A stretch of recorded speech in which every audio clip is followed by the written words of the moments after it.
welcome to the Retro Odyssey podcast. My name is Steven, I'm here with my co-host Matt. How's it going, Matt? Not bad, thanks. How are you? Extremely busy. Longtime listeners will remember that I work in U.S. tax preparation, so this is both the best and worst time of the year for me. Yes, profitable but busy. Yes. That said, I have worked in some time to play some games. At first, I was playing a lot of games related to our topic, which I'll go over later. And here, most recently, I also kind of playing Binding of Isaac and Vampire Survivors on and off throughout the time. And here recently, I've been playing a lot of Spider-Man games, predominantly the more modern 3D ones, which is a lot of fun. I've had that Spider-Man game for PS4. Pretty much since it came out, I've still not played it. So I have very mixed feelings about that game because, on the one hand, I love it. It when I was playing through the base game, that was my pick for best Spider-Man game ever. The DLC literally knocked it off of the top spot for me. Oh. Like, the DLC ruins the experience because it is an insane ramp in difficulty out of nowhere, and it just sours you on the whole thing. I'll probably skip the DLC then if I ever get around to it. Like, there's some interesting stuff there, but just the difficulty ramps up so high, and it gets to a point where you're just getting waves and waves of the hardest dudes they can throw at you, and it's not fun anymore. Yeah. But otherwise, the game is fantastic. I love it. I actually, before it was made abundantly clear that I wasn't getting a PS5 anytime soon, I actually picked up the I guess it's a sequel, maybe it's like a half sequel, the Miles Morales game. I picked that up for PS5, so still haven't played it. But I actually picked them both up on Steam here recently because they were massively discounted.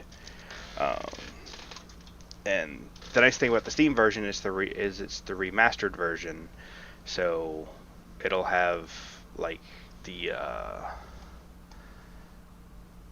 it'll have the high-end visuals, and Peter Parker's face will actually look more like the voice actor's face. Which is kind of cool. I'm surprised that it has a remaster already. It's not an old game.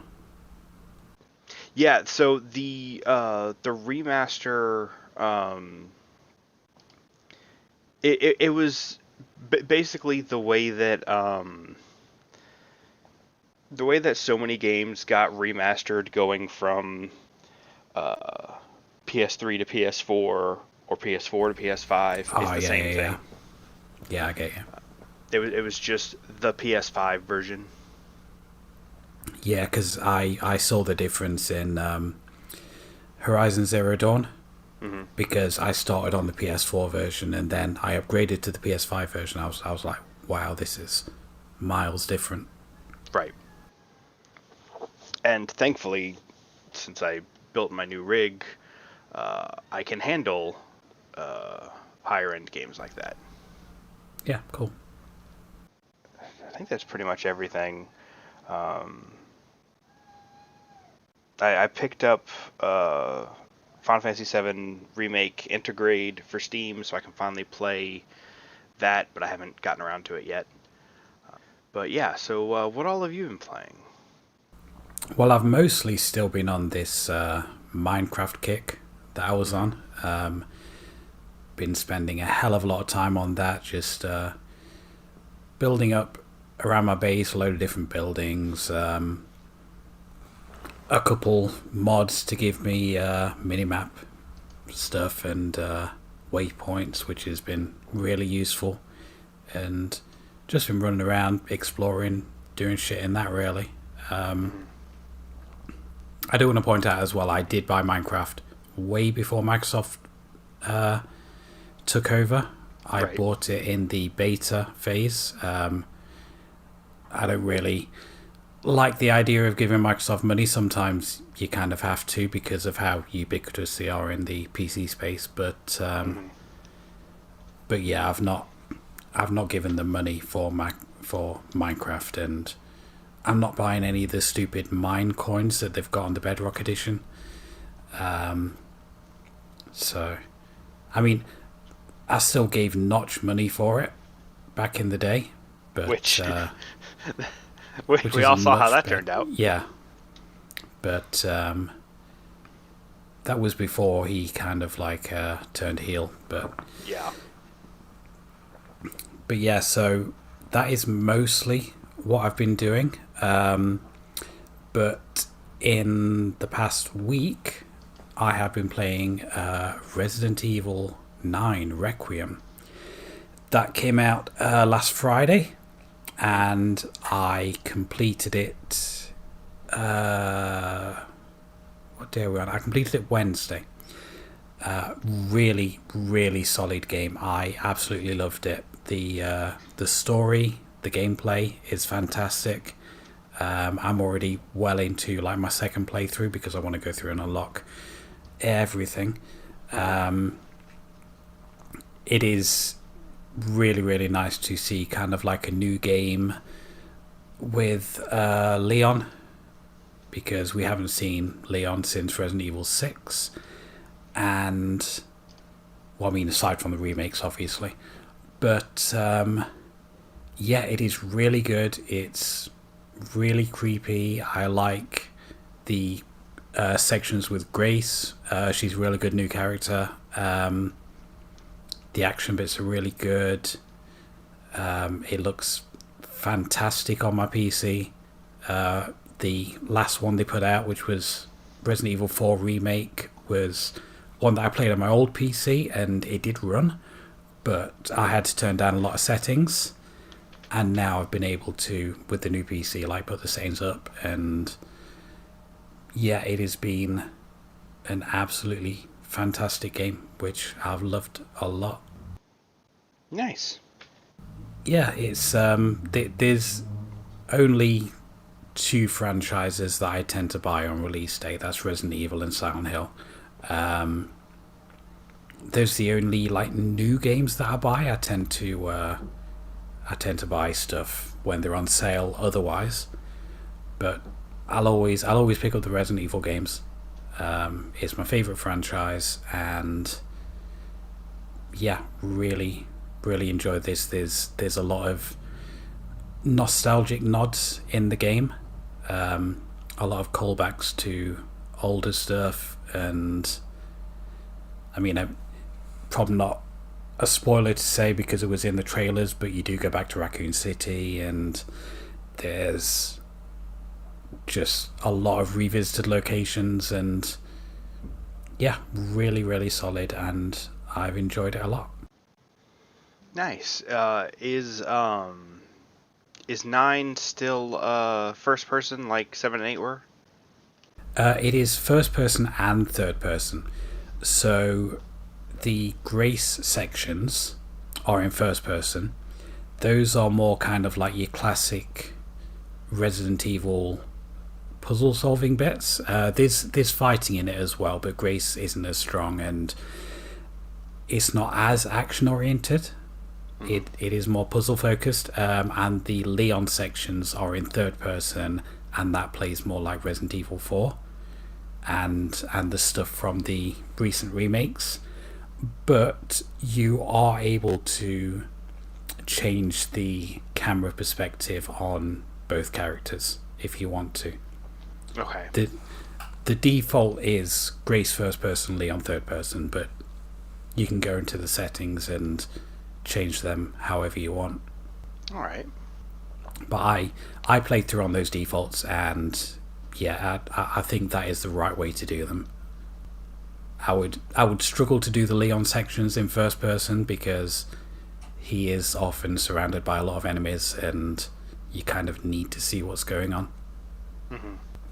But yeah, that is pretty much all I've been playing. I mean, Guild Wars 2, the usual, but I've talked that to death. That is all I've been playing. Okay.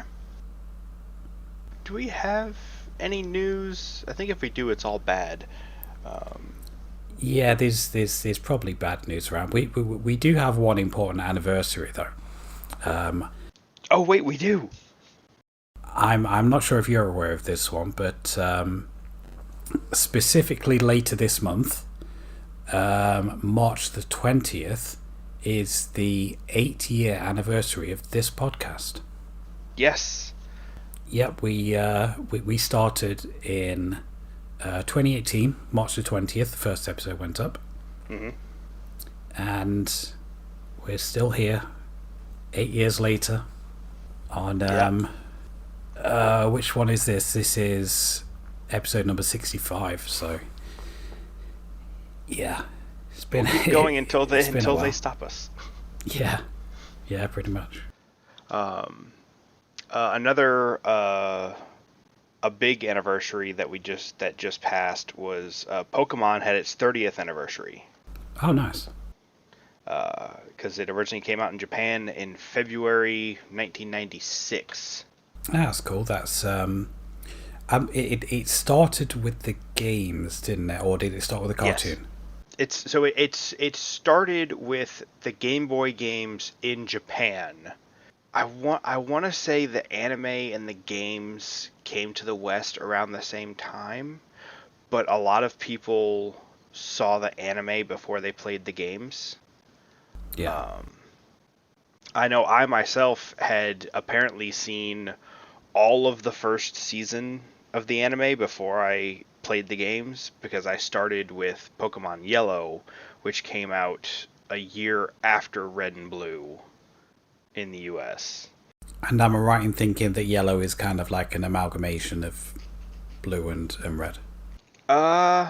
It's more like it's a third version where they change where some of the Pokemon are. There are still some that are exclusive to Red, some that are exclusive to Blue.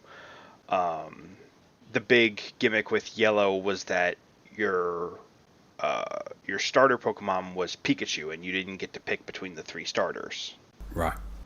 And there was a couple of tweaks to make it more like the anime, like Jesse and James show up when they weren't in Red and Blue.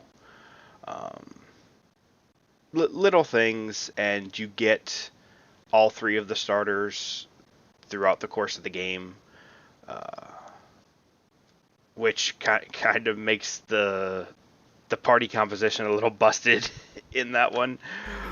But I mean,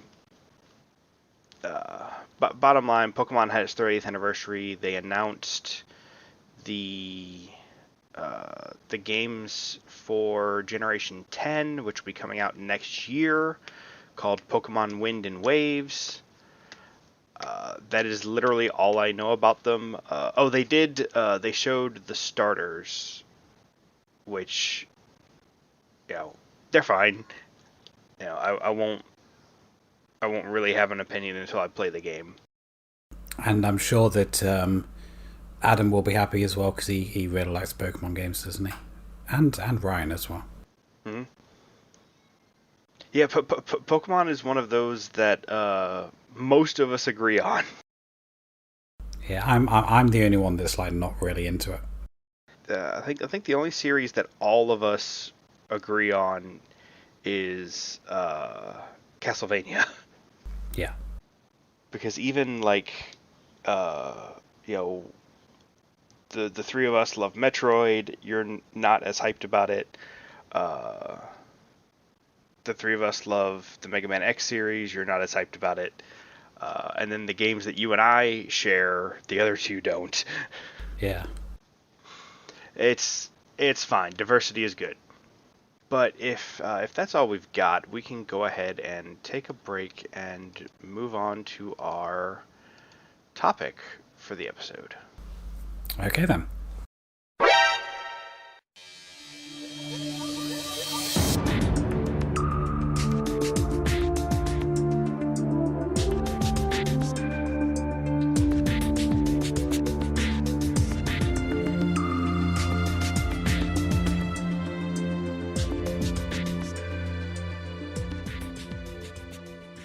All right, so our topic for this episode is a series that has been beloved for a very long time, uh, and has been around even longer.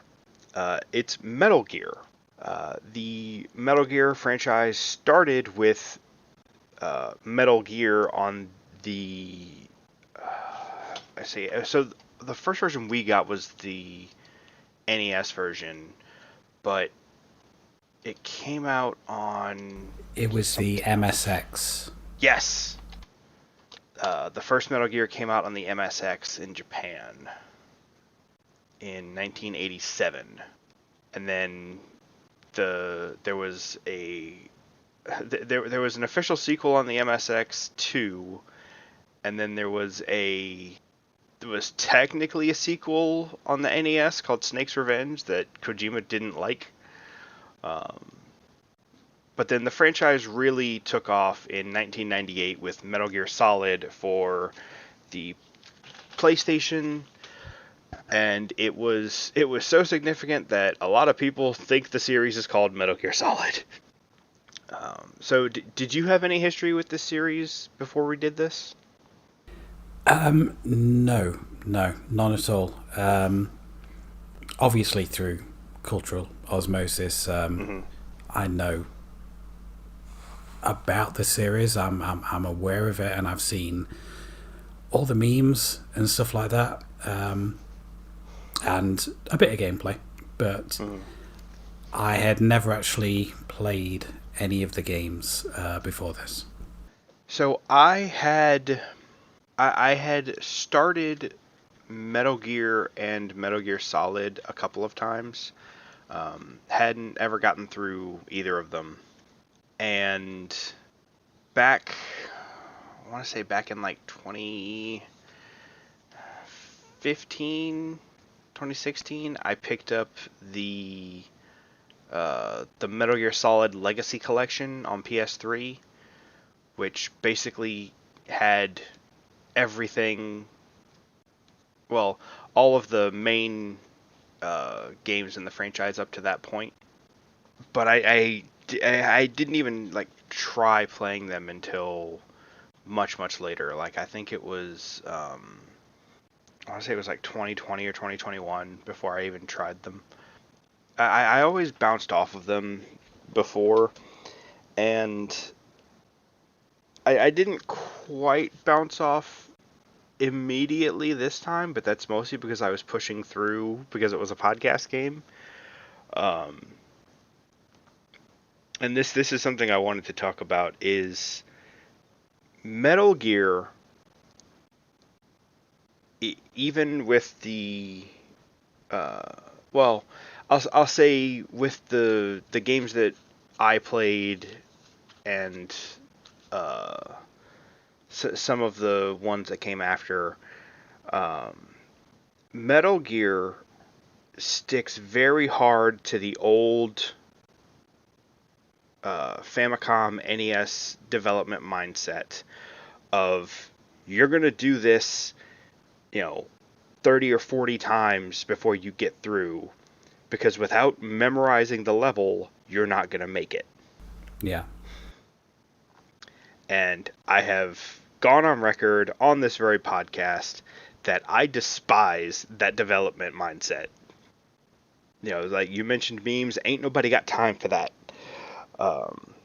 So I played a handful of games from the series over the past couple of months, and it got to the point that I was like, all right, I'm done, because I don't like having to memorize an area to be able to get through. Yeah. And I know this sounds this sounds hypocritical because I enjoy Dark Souls, but Dark Souls is less about memorization and more about knowing what your tools are and how to use them. Yeah. And obviously executing, because you can still get absolutely wrecked if you execute poorly. With Metal Gear, if your first time through, you are not gonna you basically will die to almost every enemy at least once, and it's just it's very not fun for me. Yeah, I can imagine. I'm not into those kind of games either, to be honest. And I will, I'll apply this in other directions too. I don't like when Castlevania has death pits, but at the very least there's more skill in Castlevania as opposed to just rote memorization. Especially once you get to the Symphony of the Night and the ones after, because usually if you fall down a pit, you just go to a different place. Yeah. So I think the first one we're going to talk about is actually not the main Metal Gear Solid entry we chose, but instead the other game we chose was Metal Gear Acid, a PSP game that takes the Metal Gear the Metal Gear Solid formula and applies it to a tactical card game, kind of. Yeah, like a deck building, turn-based card game. Yeah, it's like XCOM fused with Kingdom Hearts Chain of Memories. And the good thing about the title as well is quite handy for us to know the exact drugs that Kojima was on when he came up with the story. Yeah, because so is it the first cutscene where we see the little puppets that have hijacked a plane? Yes. Two little dolls have hijacked a plane,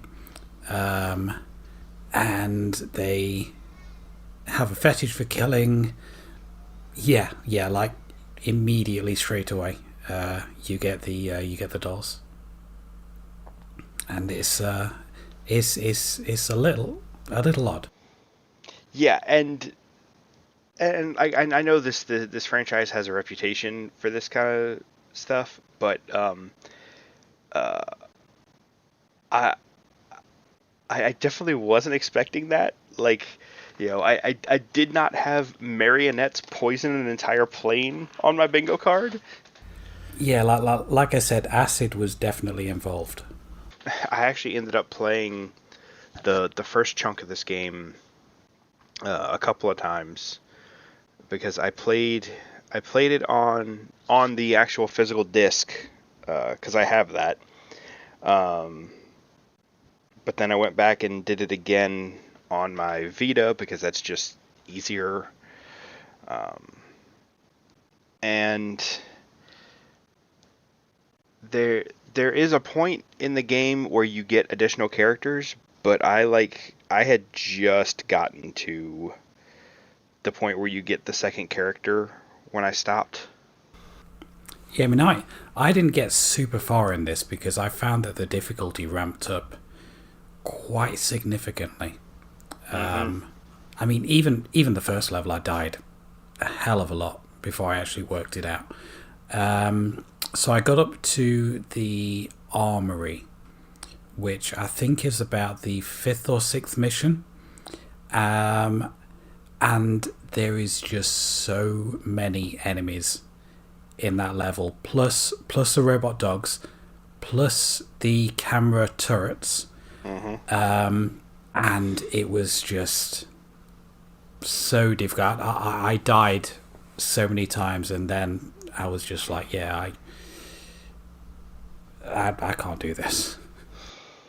Yeah, it's kind of ridiculous. The main reason I pushed through as far as I did was because I wanted to see the other characters. I wanted to see how they handled that. Um, so in Metal Gear Acid, you play as Solid Snake. You are infiltrating this island where weird experiments and stuff are happening. But mostly it's just a lot of death traps. Yeah.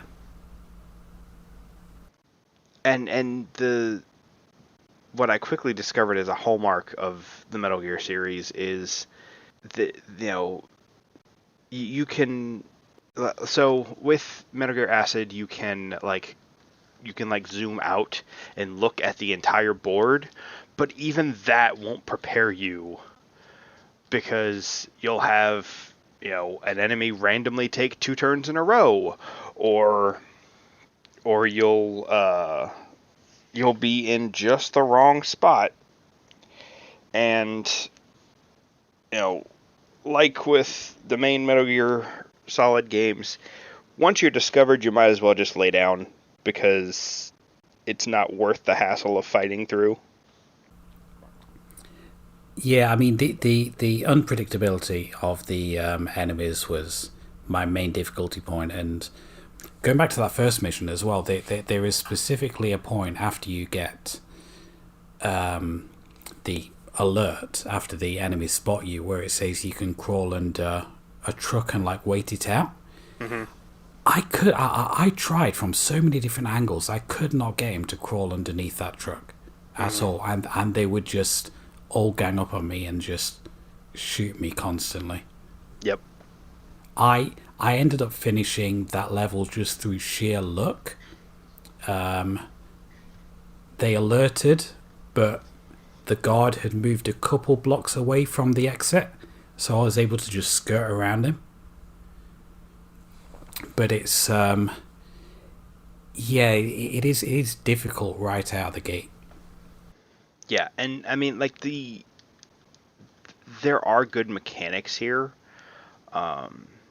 You can flatten yourself up against the wall. You can knock to draw enemies. The way the cards work is you've got your weapons, your items, notable characters from the franchise. They're all cards with different point values, and you can play. Each character has a set number of cards they can play per turn, and then Snake has a card he can play to get an additional card per turn. And then the point values will determine how long it takes for your next turn to come up. If you play enough to get up to, say, 15, then it'll be 15 ticks essentially until your turn comes up, and all the characters and all the enemies will go once their timer hits 0. So there's a level of predictability with the enemies, but a lot of times you can't see where their clock is at, especially if they're not in view at the time.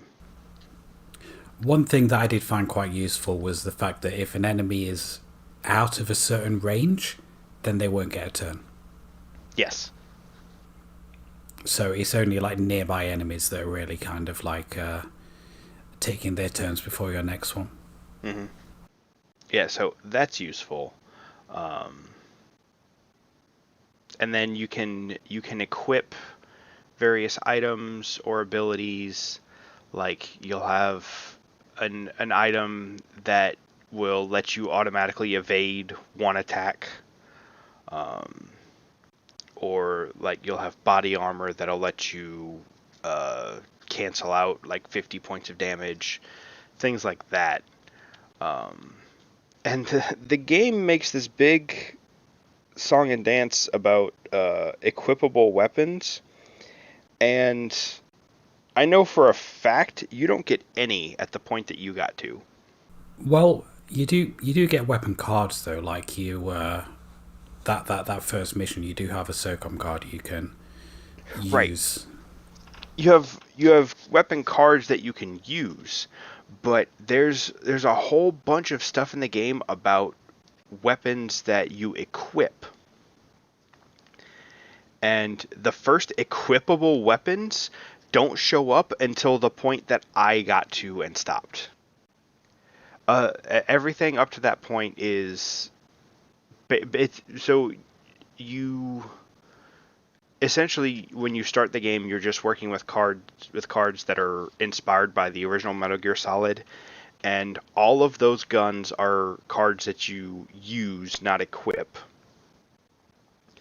But some of those character cards only affect equipped weapons, so they don't do anything right now. Um, and then some of the cards you get early on will only affect allies, which you don't have early on. Hmm. To me, that feels like a design flaw. Um, it feels like when they were balancing the cards, they were balancing with the entire game's worth of cards in mind, and not thinking about what is the player going to have at this time. Yeah. But the useful things about the cards that you can't use is that you can also use them as movement cards. Yes. That's that is a mechanic I particularly liked because I've played a lot of Arkham Horror, the card game, and that has a similar kind of mechanic. Whereas cards will have a specific use, but you can also use the cards to commit to skill checks, by which point you just look at the skill check value on the card and you just ignore all the other text on the card. So cards do have like two uses. You can use them as intended, or you can use them to do something else. Right. And I agree that is a very good mechanic to include, because there will be there will be times where you go in and you're like, okay, I'm gonna need this card to get past this specific obstacle at this point of the level. But until you get to that point, that card is essentially dead weight, except that you can use it as a movement card. Yeah. So I really like that.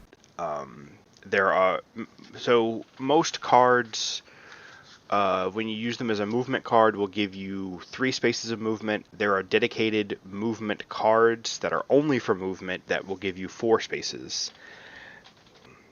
And like I said, you're moving around on a grid. It like XCOM plus Chain of Memories really does describe this game. I actually had the Metal Gear Acid games recommended by a good friend, because she played Metal Gear Acid 2 and really enjoyed it. So I was like, all right, I'll give it a shot, and I can see the appeal.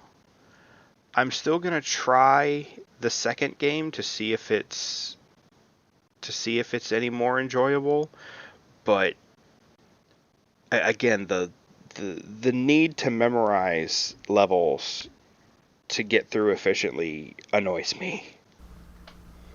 Yeah, I think the execution of the game is quite flawed, but the concept is solid. It's a really interesting concept.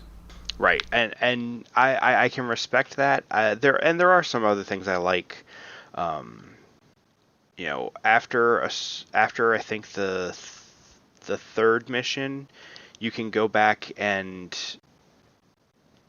do additional missions on a map to gather any pickups you missed, or to get extra points, and those extra missions will have different objectives. So you might go in once and it'll be get through the level without being detected, and then you might go in again and it'll be kill all enemies. Um, so that provides a little bit of variety, and it's kind of a nice break from the story. Plus, there's a lot of collectibles in levels as well hidden away. Like you can pick up physical card packs, Hmm. which can add to your collection, but they're usually hidden away. Hmm. Yeah, and it so you'll see some of them on your first pass, but I know there's multiple levels where you'll be able to see one and not be able to get to it at all. Um, in fact, I think the one right before the armory, actually no, two before the armory, where you find out you need to go to the armory. Um, you can see a card pack up on a ledge and you just can't get to it from where you are. Yeah, so often you need to do little tricky things to get to some of them, and Yeah. it introduces kind of like a puzzle element to that. Well, the whole game is more like a puzzle game Yeah. than anything else, really. You're just trying to work out the best way to approach these objectives and the best cards to use, and working out what you need to do at each specific point. Yeah. So I do see it as more of a puzzle game than an action game. Right. And that is why that's why I enjoyed the moment to moment gameplay of this more. Um, it takes so long to get through. Yeah. I just got to the point where I couldn't take it anymore. But I can see the vision, at least from the gameplay standpoint. I don't know what the story was doing, but I can see where the gameplay was going, and I can see how a sequel would be even more enjoyable. So I am still going to try Metal Gear Acid 2. Um, but I don't know if I'm going to go back and finish this game, just because, like, I mean, even the non insane parts of the story were either, Snake being a jerk for no reason, or uh,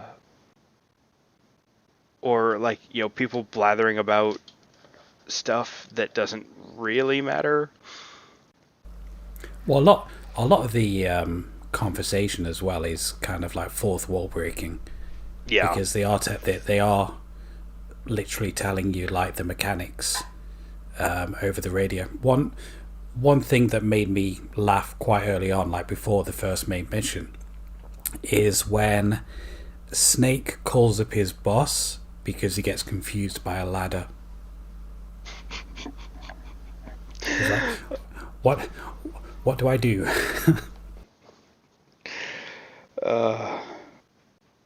Now, and I will say,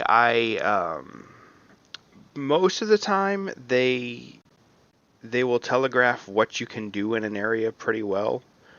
Um, I did have one point, and it was after where you stopped, where I could not figure out what to do. Like I went everywhere that I could see, and I couldn't figure out how to get past and get to a certain area. And it turns out you had to crawl under something, but like just looking at that spot, it was not visually clear that that was a space you could crawl into. Yeah. Um, that's my one gripe as far as telegraphing things, because usually this, and as we'll see with the other game, usually they telegraph way more than they need to.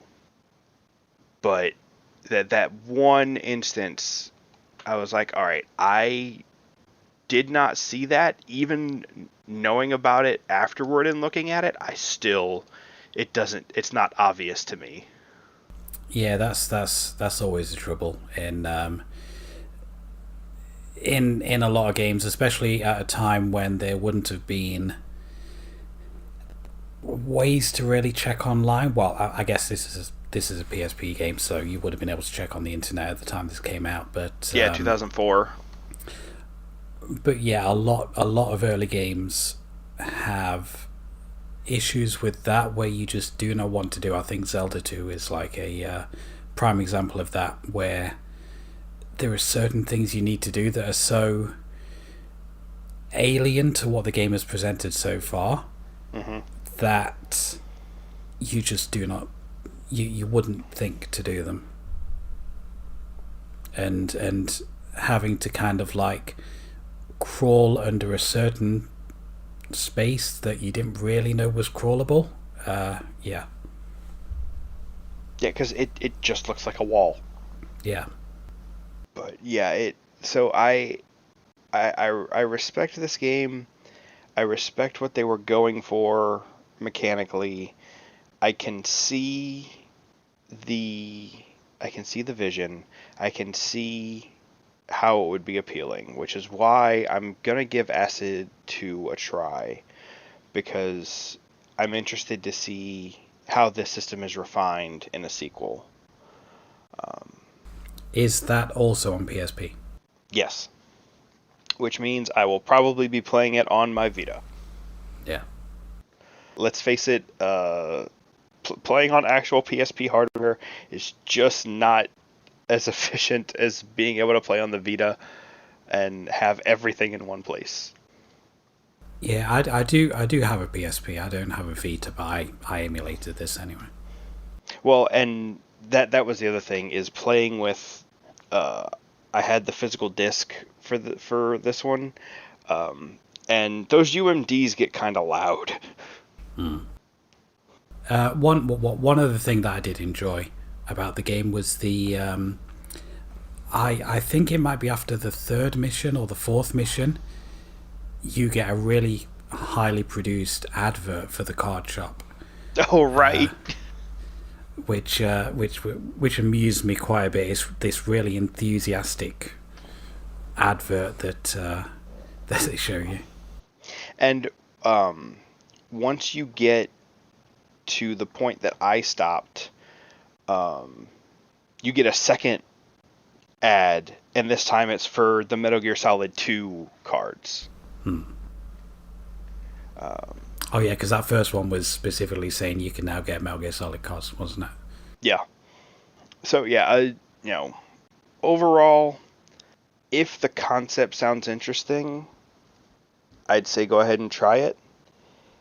Just know what you're getting into. This is a Metal Gear game. It is designed to frustrate you, but there might be some fun to be found. Yeah, definitely. But to avoid going in circles, we'll go ahead, take a short break, and move on to our next game. Okay.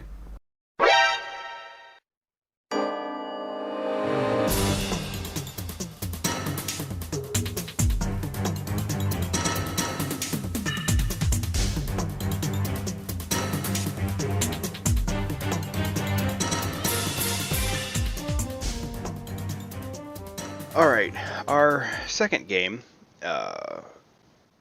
was probably pretty easy to guess. It's Metal Gear Solid, as previously stated, released in 1998 for the PlayStation. There was also an enhanced version called Metal Gear Solid The Twin Snakes, released exclusively on GameCube, but we can talk about that one here in a bit. The base game for Metal Gear Solid, it works, but this is the game where I figured out that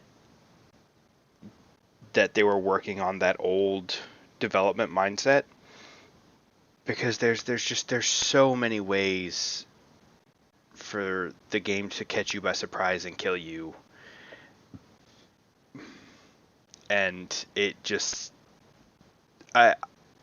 having now gotten through it, I understand why people like it so much. I understand why it took off and became this huge series. I personally don't enjoy it that much because I don't like the design style, but I can appreciate that this is an important game and this is ultimately a good game. I think it's kind of one of those ones where if you grew up playing it, then you would have a lot more lenience to a lot of the bullshit that the game plays, that the game puts before you. I would say the same about the original Resident Evils as well. Like I grew up playing them, and I love them to bits. But if you're used to the remakes, there are a lot of things that those early games do that will seem alien to you. Now, I am going to say a thing here. I'm going to piss off Metal Gear fans and hopefully ingratiate myself to Resident Evil fans. I would much rather play through Resident Evil on a first playthrough, because at least there, it's Resident Evil by and large is a puzzle game. Yes, there's combat. That's not the focus. It's a puzzle game. Yeah. And there are numerous Resident Evil puzzles that you can solve in one shot. That, you can look at it, say, okay, this is the answer, and be right. And not have to spend 40 minutes on the same level trying to work it out.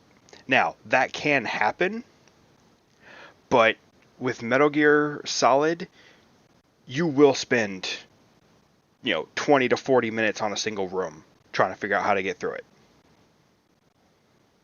Yeah, I'd agree with that. And I massively respect,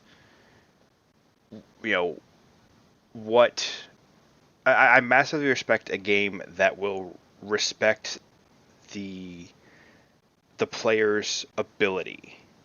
To me, Resident Evil does that. Resident Evil says, here's the puzzle, here's the combat, and it's not designed to frustrate. Some of it may be, but Metal Gear Solid, the entire game, is designed to frustrate you because it's designed to drag out the playtime. And like you said, if this is one of the 10 games that you have, then yes, you're going to play this over and over and over and, be able to speedrun this crap. I don't understand how people get through this game in an hour and a half, but they do. At least I think. I don't often go to speedrun.com, but I think I did look this one up. Metal Gear Solid, all bosses, world record is 53 minutes, 32 seconds. Wow, I will have to look at that speedrun because I don't understand how that happened. Yeah, glitchless is 1 hour, 25 seconds. Yeah, it's... I don't know how the heck you get through this. Like, it's insane. But anyway, the basics of the game are, as becomes very much a pattern. You are playing as Solid Snake, which I did think it was funny. We ended up picking two games where you use Solid Snake. And Solid Snake is the face of the franchise, but he's only the protagonist for 4 Metal Gear. Oh no, for 2 Metal Gear Solid games, the Metal Gear Acid games, and then the original Metal Gear games. So he still has more games than the other protagonists, but like Metal Gear Solid 3 is widely regarded as the best in the franchise, from what I understand, and he's not in it. It's a different character. Oh, I actually thought it was Solid Snake for all the games. No. So for the Metal Gear Solid games, uh, basically each character has two games. So Solid Snake is the protagonist of Metal Gear Solid and Metal Gear Solid 4. He appears in the very beginning of Metal Gear Solid 2, but it's a bait and switch where you start the game with Snake and then you're playing as Raiden for the rest of the game. And Raiden is the protagonist of Metal Gear Solid 2 and Metal Gear Rising: Revengeance. And then Metal Gear Solid 3 takes place back in the 60s or 70s, I think. And you're playing as Big Boss, who was the villain of the first two Metal Gear games. And that character is the protagonist of Metal Gear Solid 3 and Metal Gear Solid 5. I don't remember who Portable Ops follows, and I don't remember who Peace Walker follows, but those are handheld games. But the main console releases, each protagonist has two games. Because I'm sure I've seen like trailers of number 5, and it looked like Snake. It does, but it's well, and it also doesn't help that the character Big Boss, like that's what he's called in the original Metal Gear games, but in Metal Gear Solid 3 and Metal Gear Solid 5, he's called Naked Snake. Oh, So he is a snake, but he's not Solid Snake. Portable Ops also follows Naked Snake, and Peace Walker. Oh, Peace Walker has characters you can choose. Oh wait, hang on. Okay, so it's Snake and operatives of this organization. So it's basically still Snake, but which Snake? See, this is the problem. Okay, so Peace Walker also follows Naked Snake. So you've got. Let me go back to this one. 1, 2, 3, 4. 4 Metal Gear Solid games that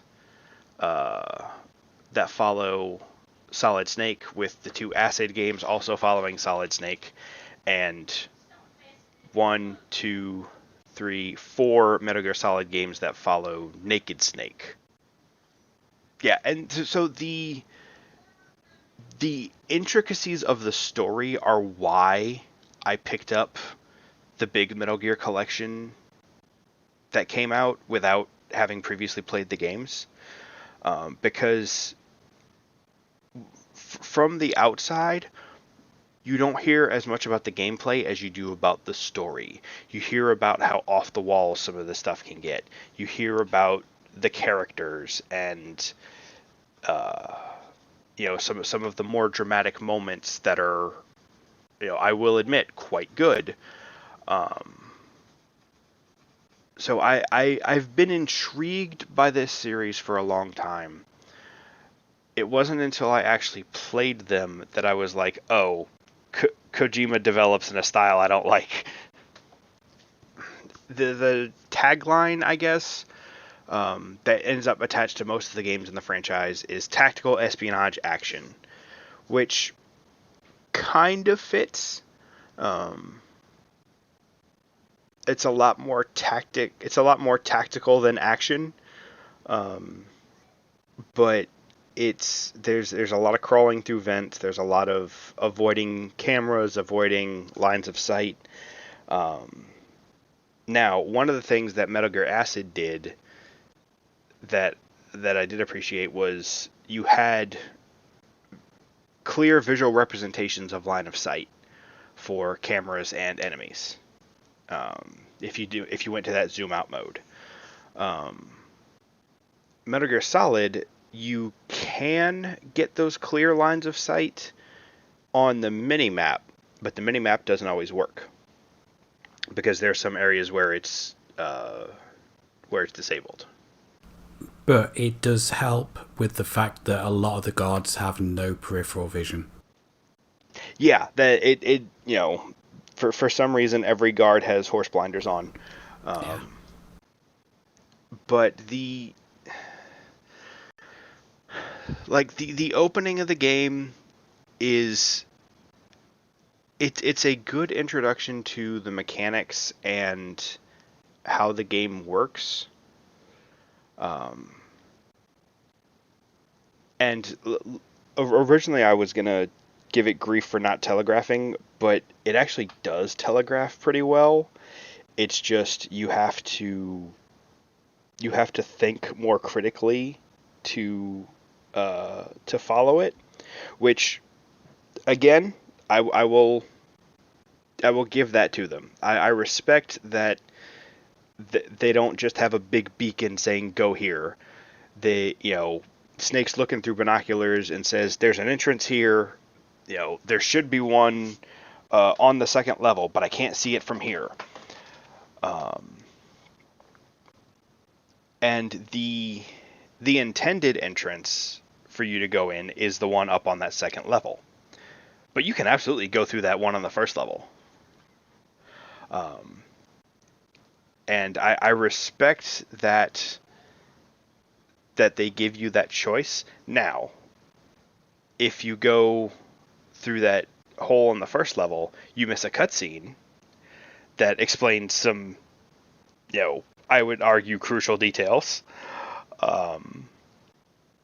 But the option is there, and they respect your intelligence enough to say, hey, get to the second level and there should be an entrance. Yeah. But I do like games that give you multiple approaches to solve an issue. Mm-hmm. Which, unfortunately, that example I just gave is... I'm sure there's other cases in the game where you have multiple options. It's just sometimes those options boil down to shoot the dudes or hide from the dudes, and not, an entirely separate entry point. Yeah, it does seem mostly linear after that point. It does. And one of the things that is very inconvenient playing on a modern console that just would not have been present on the original PlayStation is the cutscenes. Almost all of them are long enough to turn your controller off on a PS3. But controllers were all hardwired back for the original PlayStation, so I can't really give them grief for that. Yeah, I mean, I played the PC version using a 360 controller, so I didn't have a problem with that because it's wired. So right, yeah, on the PS3, and this is a PS3 specific issue. If the controller is idle for long enough, it will cut the controller off. Which the solution to that is just mess with the right stick every once in a while. But the cutscenes in this game are so long and so drawn out, and it's one of those things where I'm sure as a movie buff you're familiar with this, where a movie has way more endings than it should. The optimal amount of endings is one, and there'll be like 3 or 4 points where a cutscene could have ended and it just keeps going. Yeah, I mean, as much as I love the film, Return of the King is a great example of that. He has so many different endings. And they cut an entire ending out of that from the book. Yeah, you don't get the whole Saruman's dead by that point. Yeah, you don't But you don't get the scourging of the Shire. But yeah, so the cutscenes in this game are so long, and that is one of the charms, because the characters are so big and bombastic, and it's kind of interesting because as much as this game, like you could see the blueprint of the over the top characters and the wacky story twists. You could see the blueprint for that, but this is actually one of the more grounded entries in the series. And that fact is only highlighted by the fact that when they made the remake for GameCube, the Twin Snakes, they changed some of the cutscenes to fit the more bombastic and more wacky style of Metal Gear Solid 2. Because the Twin Snakes was basically just remaking Metal Gear Solid in Metal Gear Solid 2's engine with its mechanics. But like, there's a so how far in the game did you get? So I got to Psycho Mantis. Okay, so you didn't get to the disc change. No, I have actually watched a playthrough of the entire thing. Okay, so in the fight with Liquid Snake in the helicopter, there's a point where there's a couple of points where he shoots missiles at the rooftop and blows up some of the scenery. But in the remake, one of those scenes has Snake backflipping and kicking one of the missiles. Like it just for this game that seemed to be taking itself more seriously, that was kind of jarring. And a lot of people comment on that. So that's why I say this is one of the more grounded ones, as evidenced by the fact that the very next game went to that level of absurdity. Yeah, like story-wise, it is pretty grounded, but you do need a PhD in biochemistry to actually fully understand everything, because it gets complicated. Mm-hmm. Yeah, which is, again, the hallmark of the series. And it's funny because there are some people that enjoy these games that I know for a fact don't understand half the things they say. But what I will say about Metal Gear Solid is the PlayStation was not equipped to handle Kojima's vision. No. This game is pushing the limits of what the PlayStation can do in multiple different ways, and it ultimately suffers for it on a first time playthrough for new players, and even on repeat playthroughs in some cases, because like the way the combat works, the way the stealth mechanics work, all of that is it is the PlayStation is barely able to handle what this game wanted to do.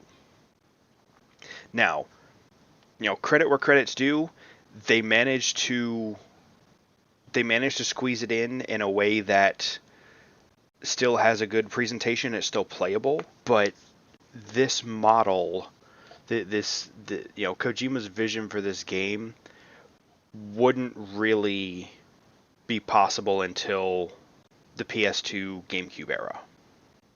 Yeah, because like a lot of the best PS1 games play to the strengths of the systems and also cater for the weaknesses of the systems. Like, right.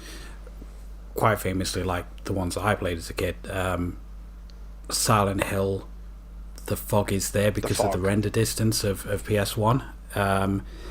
similarly with Resident Evil, you have static backgrounds so that they didn't need to have 3D environments. Yep. Same thing with Final Fantasy VII. Now, let me throw another example at you. Castlevania Symphony of the Night.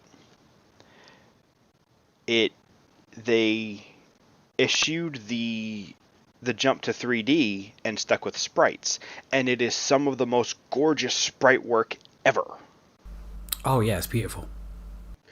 Because by that point, the system was powerful enough to have those incredible sprites, but the 3D modeling wasn't there yet. Yeah, it's why it works so well on Saturn as well, because Yes. Saturn quite famously struggles with 3D stuff, but yeah, But 2D it's game one like of the Symphony of the Night is perfect. yeah, it's one of the best systems for sprite-based games. So that Metal Gear Solid is pushing up against the limits, and even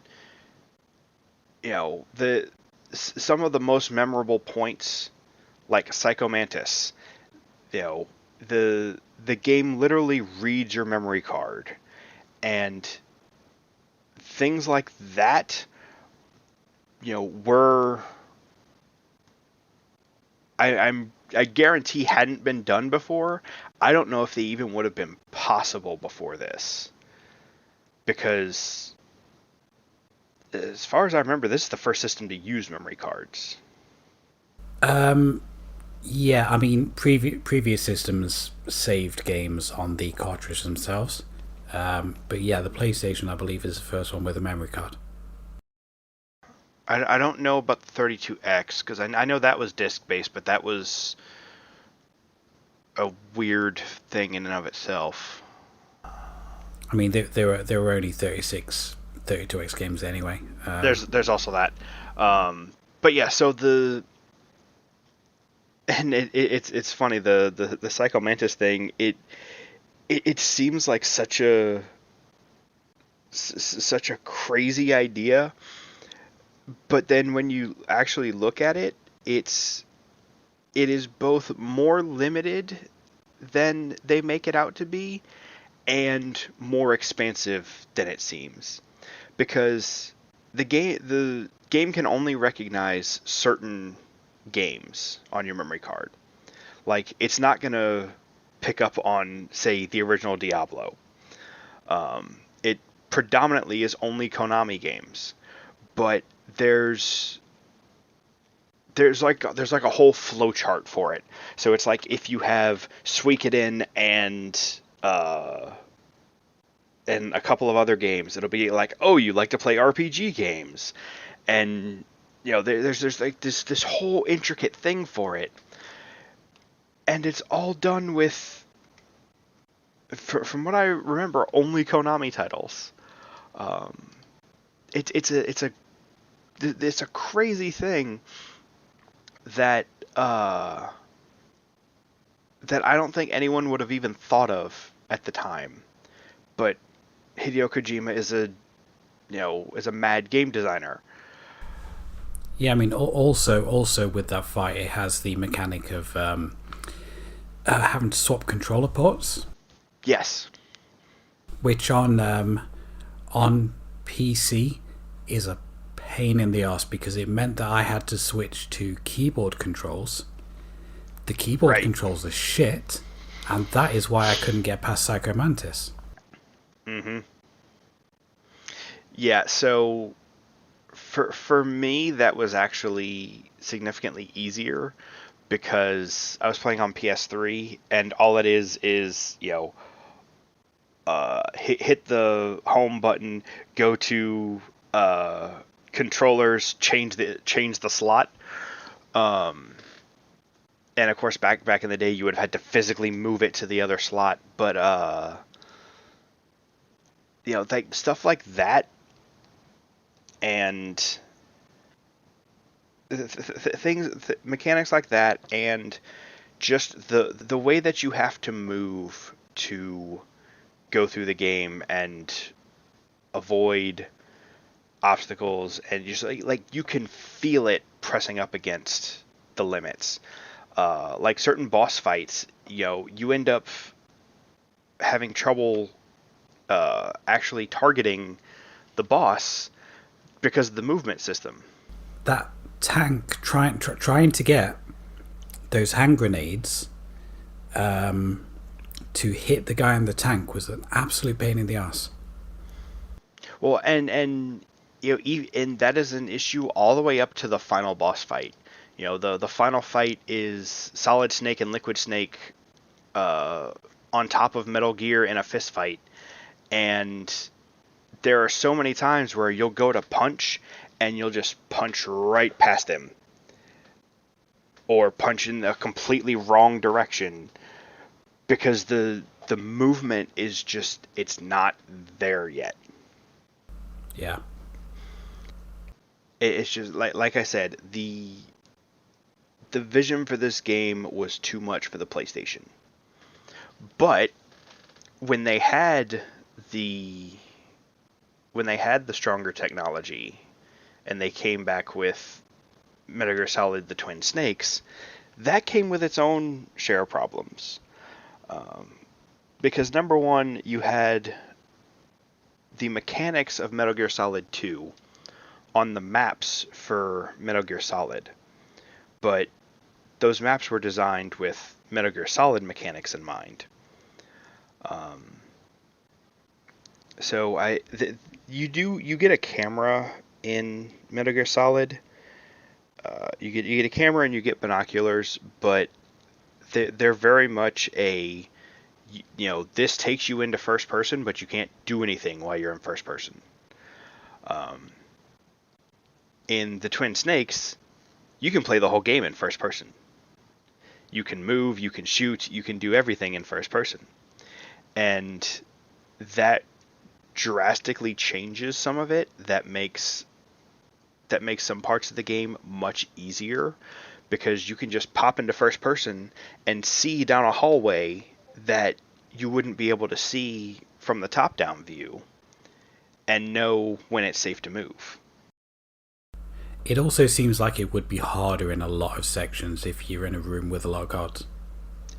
That also is true. And there's that first area, when you get into the tank hangar, you drop down into the second floor, and then you have to go around the catwalk and down the stairs and get to the elevator. Yeah. In Metal Gear Solid 2, you have the ability to hang off of railings.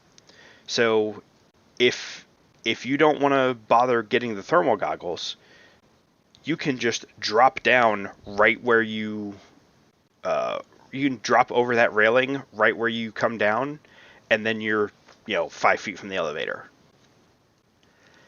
It's a situation where the mechanics, the level wasn't designed for those mechanics, so it makes it insanely easy.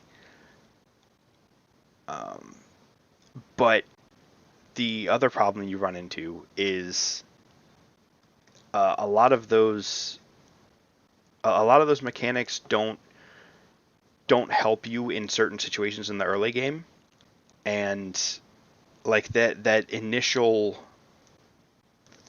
very first room with the two guards and then the third one that comes down, you almost have to use the first person to figure out where they are, because you can't see them from where you come in.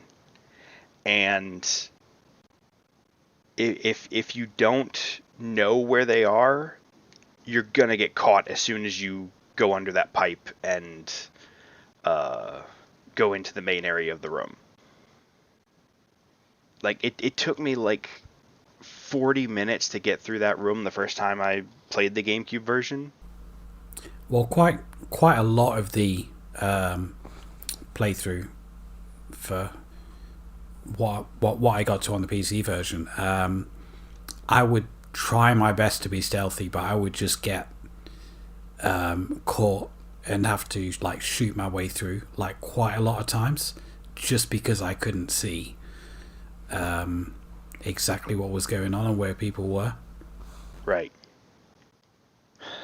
I know. It's so I recorded an entire playthrough of the PlayStation version of Metal Gear Solid, and I ended up playing most of the game twice, um, because I played the vast majority of it on the Vita up to the disc change, and then I played that again on the PS3, and then played to the end of the game on PS3.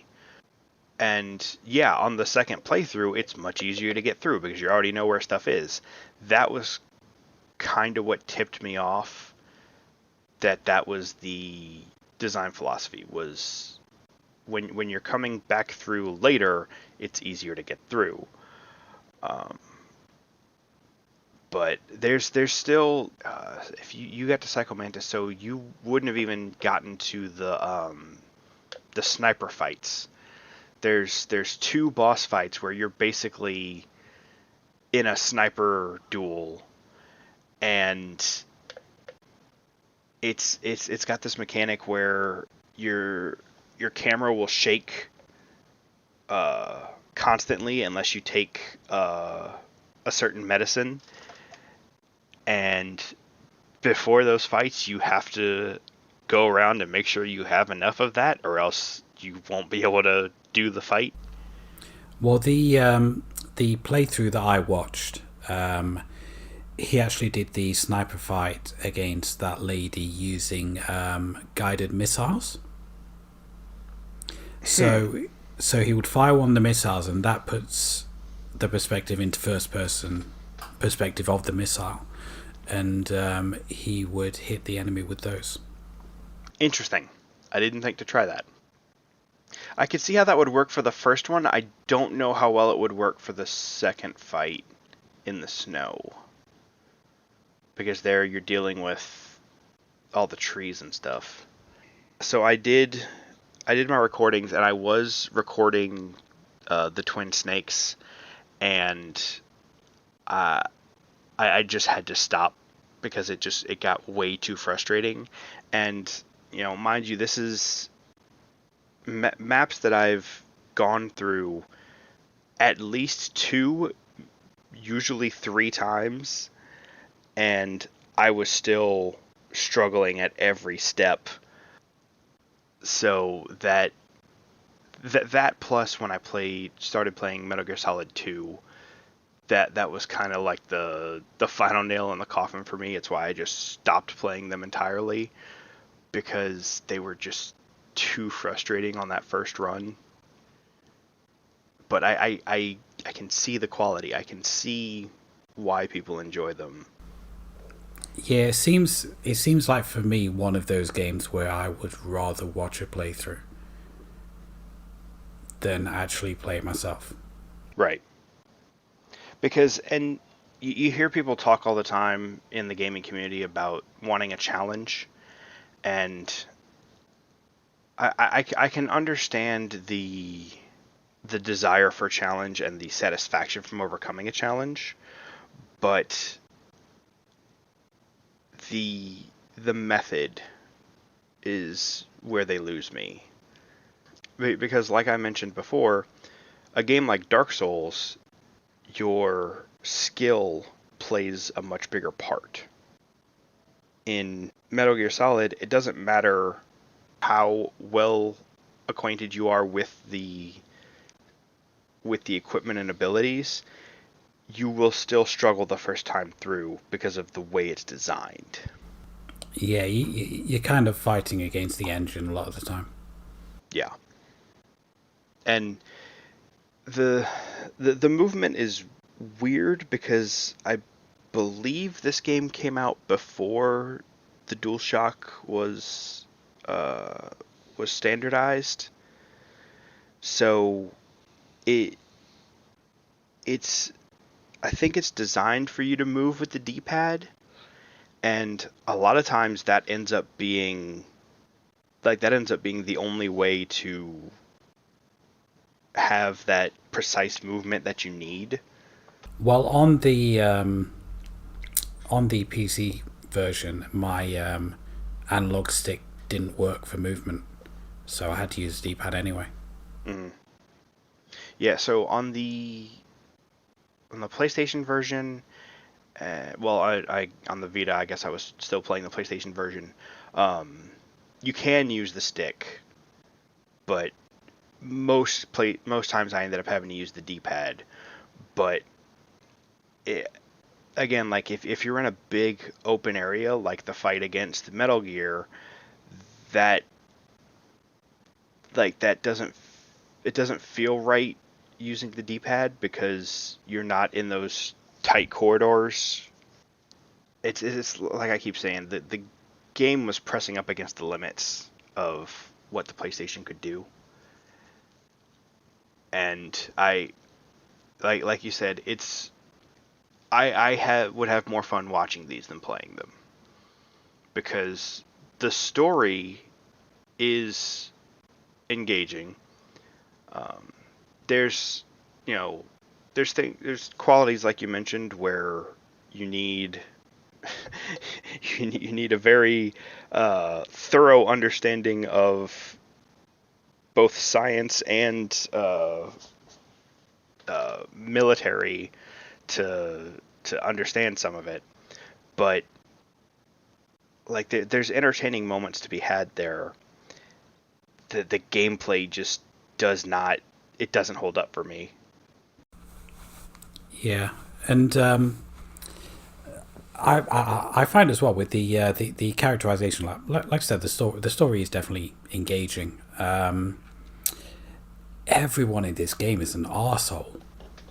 Yep. They're all they're all horrible people, all of them. Even Hmm. even when Snake is trying to do something decent, he says, "I'm going after Meryl." Naomi's like, "Ooh, why? Why? Why would you do that? Do you fancy her or something?" It's like it's a quite misogynistic game in a lot of places. Yeah, which I mean, the series is kind of known for that at this point. And everyone double crosses or triple crosses everyone else. Yeah, I don't remember if I got footage for it, but like if you activate the cigarettes item, somebody will call to fuss at you about it. Yeah, I think Mailing uh, calls and says that smoking's not good for you. Speaking of Mailing, the save system is quite interesting because you have to contact Mailing over the codec in order to save, which I thought was quite interesting. Yeah, it it was. I liked that the codec system for the majority of the game. You don't really need a pause menu, so having the save run through the codec system was nice. Um, the codec system also is one of the only positive instances of copy protection that I've ever seen. Because one of the codecs you need is on the case, is on the back of the case, and they don't tell you what it is in game. Um, which nowadays you can just look it up, but in 1998 that wasn't as feasible. And I actually don't hate that because you can still play the game, you can still stumble upon on that frequency, but it's not like Earthbound where it lets you get to the final boss and then deletes your save. That's that's not an issue I ran into on the PC version. Maybe they patched that out. Oh, maybe they did, because like literally they'll say her frequency is on the back of the game case. Yeah. Now, unfortunately, it only applies to the PlayStation version. I think it's already packed away, but that screenshot is not on the back of the Legacy collection, so you do have to look it up Yeah. in that case. But I mean, the intent for the Legacy Collection was for people that love these games to have them all in one place.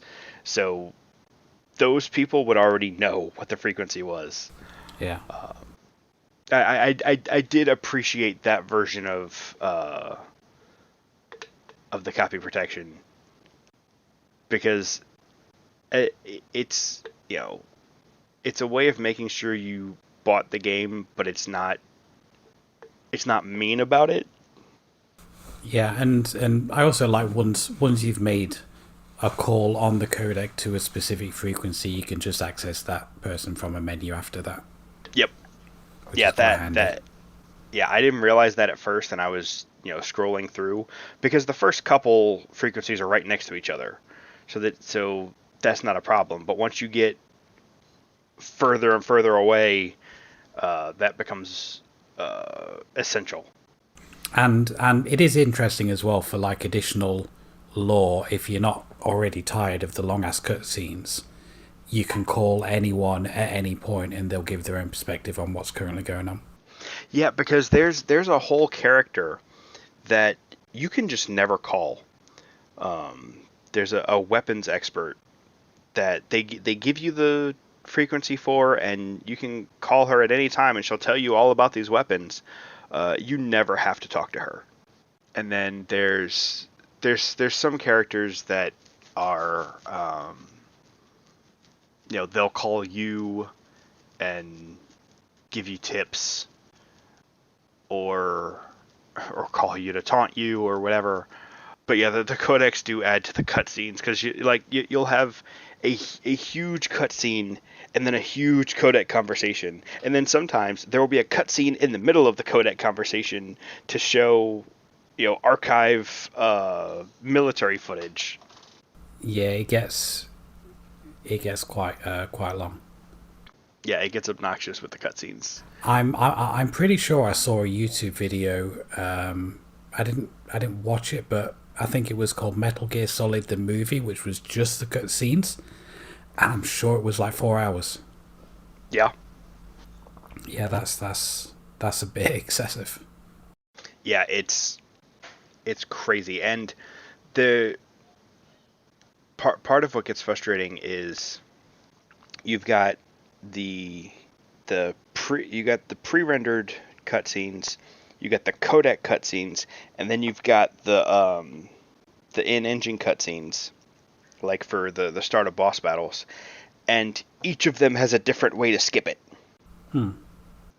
So like the more flashy pre-rendered cutscenes, or the ones that are in-engine but still like but are just like people talking and stuff, you can press start to skip those. But for the codec conversations, you have to like press cancel, and then you still have to like click through them. But I think on some versions you can hold down the cancel button and it'll speed through them. And then the in-engine ones, like for boss fights, you have to you can't hit start to skip those. You have to hit cancel, and it's just like you've got all these different cutscenes. You've got multiple different ways to skip them, because those boss cutscenes are highly annoying when you've seen them for the 7th or 8th time. Yeah, because I never tried to cancel out any of the cutscenes myself, so I didn't come across that. Yeah. But I mean, we've both played Final Fantasy XIV, so we're both kind of used to that. I think one of the longest ones, when you finish that last dungeon in Elpis, there's like a half-hour cutscene after that, and it's a really good cutscene, but it is about half an hour. Yeah, I mean, it's I said this in our Discord. I don't want to hear any grief about Final Fantasy cutscenes from anyone that enjoys Metal Gear. I have to wonder as well, because Final Fantasy XIV did originally come out on PS3, didn't it? Yes. How did they deal with their controllers not desyncing? Just off the cuff, I'm guessing they didn't. Yeah, I mean, I'm guessing it would be the same as with this, where you just have to hit the stick every once in a while to keep it from disconnecting. Yeah. Because yeah, I don't remember if it's at the end of Realm Reborn or the end of the patches where you've got like 45 minutes worth of cutscene. Yeah, I think end of Rome Reborn with the celebration and that and the credits. Yeah. Yeah, and then there's another one like that. Well, I mean there's one like that at the end of each expansion and the patch cycles because they bleed into the next one. But yeah, those are I would say as egregious as Metal Gear, but at least the Final Fantasy ones have more pretty colors to look at. Yeah. Because boy, I hope you like gray if you're playing Metal Gear Solid. Yeah, because everything's just steel and grey and concrete. But yeah, through this rambling, the general point I've been kind of dancing around is Metal Gear Solid is a good game with flaws for me personally and more broadly. I can see why people like it. I I don't see myself going back to play the rest of the series. No, me neither. I am interested in the lore, because it seems like it goes in some crazy places, which intrigues me. But I will just watch other people playing it. Yeah, because like Metal Gear Solid 4, you're playing as Solid Snake when he's really old. So like his movement speed is slower, his dodge roll is really wonky. Like there's interesting stuff to be found in the story, but yeah, I just don't. At the very least, if I try to go back, it'll have to be at a time where I don't have as much going on, because I was playing these games right as tax season was starting up, and I didn't have a lot of bandwidth for the extra stress of these games combined with tax season starting. Yeah. So I might go back to try and get through these games. I it is not it's not very likely. Yeah. I think that's about all we have for this. So we'll just take a short break and then come back to finish up. Okay. All right, so that was our episode on the Metal Gear franchise. Like I said, I can see why this series appeals to people. I can even enjoy some parts of it myself, but the core design philosophy is at odds with what I enjoy, and that just kind of puts a damper on the whole thing for me. Yeah, yeah, I would say the same thing. Yeah, yeah, pretty much. Now, that said, if you are interested in trying them, there's so many ways. They actually just released a big collection of the first few games in the series called the Master Collection, and that's on all systems. There is a version of Metal Gear Solid on GOG for about $10, and it's basically the enhanced version of the game that only Japan got, but it's missing some of the features.